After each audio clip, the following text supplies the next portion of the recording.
قالوا زمان اسأل مجرب، واحنا قررنا نسمع كلام اللي قبلنا ونسأل فنيين ومهندسين جربوا قطاعات ايجي ماس. احنا النهارده مع الباشمهندس عمرو العبيدي صاحب العبيدي ميتال، وجايين نسأله النهارده عن قطاعات ايجي ماس. السلام عليكم ورحمة الله وبركاته. معكم عمرو العبيدي. احنا هنا في العبيدي ميتال. بقالك قد ايه بتشتغل في المجال؟ بفضل الله بقالي تقريبا 14 سنة. ايه اللي بيميز قطاع ايجي ماس عن غيره في السوق؟ قطاع ايجي ماس بيمتاز ببعض حاجات لقيتها فيه كانت تعباني في بعض قطاعات تانية. يعني من ضمن اني الضرفتين، لو ضرفة عدت من ضرفة مفيش احتكاك ما بين الضرف وبعضها في الجرار.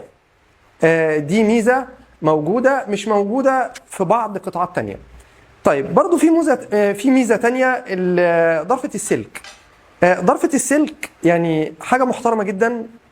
المقبض بتاعها يعني بيساعدك على ان انت تتحكم في ضرفة السلك بتحكم سلس. برضو ضرفة السلك ده الحلق عامة. ضرفة السلك بتعشق جوه الحلق ان هي تخليها يعني تمنع اي تسرب لاي حاجة تعدي. برضو ضرفة السلك برضو في القطاعات التانية كانت بتتعبنا، انما في قطاعات ايجي ماس بصراحة حاجة محترمة جدا. اولا هي بتتجمع بكورنر. المصنعين يفهموا يعني ايه ضرفة سلك بتتجمع بكورنر. تمام؟ ضرفة بتتجمع بكورنر كضرفة سلك بتخلي الضرفة حتى لو معايا ضرفة باب كبيرة بتلاقي الضرفة متينة جدا. برضو القطاع ايجي ماس بيمتاز ان هو يعني عامل لك 3 تراكات السلس، ان انت تخلي ظرف الازاز ان هي بتمشي بكل سلاسة. وبرضو عامل في مجرة السلك برضو تراك السلس، يعني تخلي برضو ضرفة السلك ان بعض القطاعات تلاقي مثلا ضرفة السلك انت عمال بتزق فيها، لا، ضرفة السلك انت ممكن تحركها بصبعك. دي مزايا في قطاعات ايجي ماس انا بصراحة لمستها من خلال التصنيع. برضو قطاع ايجي ماس يعني نيجي مثلا نبص هنا البار اللي هو الدوران دوت. بار شكله جميل جدا، يعني شكل جديد مش موجود في باقي القطاعات التانية. فبصراحة البار برضو مخلي ان القطاع مش ان هو محكم وبس، لا، مخلي ان القطاع كمان شكله جميل. وانا كنت في معرض ويندركس فرحت الجناح بتاع ايجي ماس.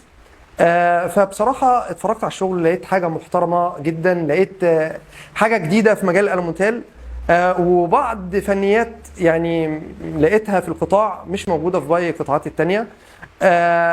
برضو القطاع أجبرني إن أنا أخش فيه بسبب المزايا اللي احنا اتكلمنا فيها، يعني كشكل وكإحكام، كمجر السلس، حتى في مجرة ضرفة السلك.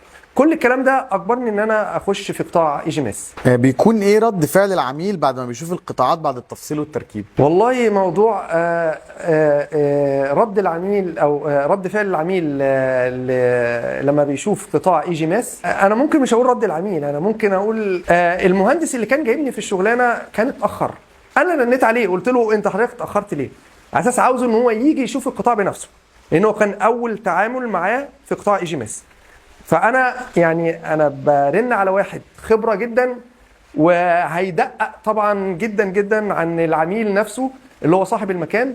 فانا اللي كنت برن عليه والله بقول له انت اتاخرت ليه، عشان عاوزه يجي يتفرج على القطاع ويعني وجمال القطاع والسلاسه بتاعته واحكامه، واتفرج على القطاع وشكر فيه جدا. يعني لو حد بيشطب بيت او مكتب وبيستخدم القطاعات المضروبه اللي موجوده في السوق تقول له ايه؟ اقول له طبعا انت اشتغل في القطاعات المعتمده، في قطاعات معتمده كتير ومن ضمنها قطاع ايجي ماس.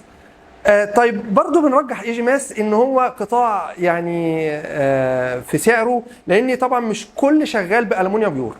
قطاعات ايجي ماس شغاله بالومنيا بيور، ف بيتمتاز بقى قطاعات ايجي ماس ان هي مش يعني الغلو الزائد زي باقي القطاعات، لا، هي الومنيا بيور وبرضو اسعارها يعني كويسه جدا. ودي برضو من ضمن الحاجات اللي انا شجعتني ان انا اشتغل في قطاعات ايجي ماس. انتوا نورتونا والله، وده شرف لينا ان انتوا تصوروا معانا هنا في العبيدي ميتال. شكرا يا باشمهندس على استقبالك لينا، وحابين نقول للناس جربوا القطاعات واحكموا بنفسكم، سواء كنت فني او حتى عميل، جرب القطاع واحكم بنفسك.